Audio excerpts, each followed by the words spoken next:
Women of Nazi Propaganda. Love and Devotion of Women Fascinated by Hitler During the Third Reich. Written by Jim Colajuta. Narrated by Jonathan M. Matthews. Chapter 1. Introduction. Adolf Hitler was one of, if not the, most well-known dictators in history, successfully persuading his fellow Germans that their wonderful country had been unfairly blamed for the devastation caused by World War I, and that a German victory had been stolen by certain belligerent forces within Germany. Hitler stated that he discovered his destiny while serving in the Bavarian army. He had projected grandeur for himself, and, after the war, began on a course that would eventually bring him to the head of the NSDAP, the Nazi Party, Chancellor of Germany. Shortly after that, the undisputed ruler of his beloved fatherland. Hitler aspired to power, and was successful in obtaining it. Hitler was a superb public speaker who knew the power of persuasion and how to customize it to each crowd he encountered. He was keenly aware of the Weimar Republic's flaws, including its failure to handle war reparations and foreign and domestic affairs. He also reminded German voters that their government was not powerful enough to secure economic survival. Hitler knew that Germany could only restore its power with a government that provided its citizens what they wanted.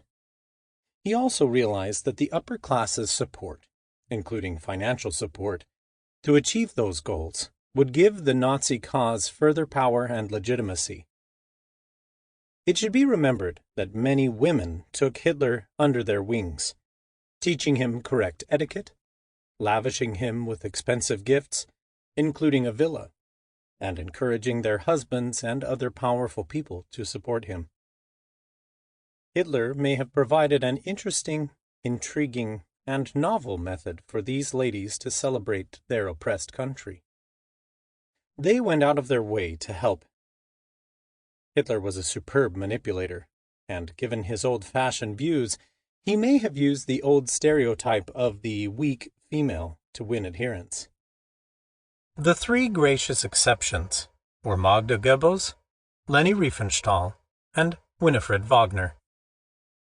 They were strong-willed ladies who knew what they wanted and worked hard to get it. These women were enamored with Hitler, and he was probably aware of their strengths, which would be helpful. By the early 1930s, the NSDAP had gained seats in the Reichstag, and Hitler had grown in power. Many Germans of all social groups were gradually backing the NSDAP, and Hitler was on the approach of realizing his ideal. By this point, his associates had realized that they were on their way to positions of power.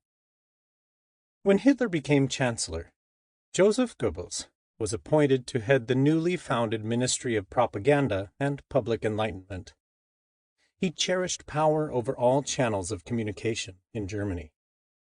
His wife, Magda, was delighted with their new status. Still, she was incredibly ecstatic with her new position as First Lady of Germany. Like her husband and Hitler, Magda aspired to greatness and power, seizing any chance that came her way.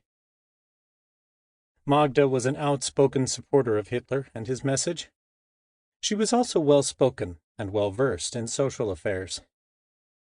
It would be foolish not to use her skills and nuances to establish a power base and improve one's image. Magda and Hitler understood one another. They desired glory and would go to any length to attain it. Magda was the ideal person to help Hitler with his chosen objective of governing Germany. She was attractive, intellectual, and knew how to feed off the energy of a crowd and direct it toward Hitler. Magda would go on to play her part flawlessly and thoroughly enjoy her new crucial role. She also had Hitler's ear and would offer comments to him about various circumstances. Hitler didn't usually listen to women's advice, but Magda and Hitler were on the same wavelength. Sample complete. Ready to continue?